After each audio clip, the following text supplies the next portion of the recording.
உனக்கு மின்மினி பிடிச்சி நடக்காயே தட்டுமா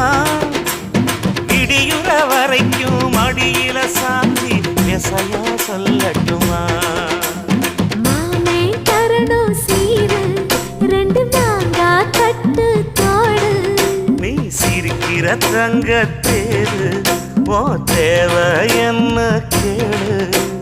வெடல புள்ள நானும் ஒரு விவரம் கேட்க வேணும் ஏ தன்னானே தாமரப்பூ புள்ள தள்ளாடும் தண்ணி இல்ல ஏ தாமர பூத்திருச்சே மாமா தாவணி வாங்கி வாங்க ஊரெல்லாம் கூட்டிக்கிட்டு வருவேனே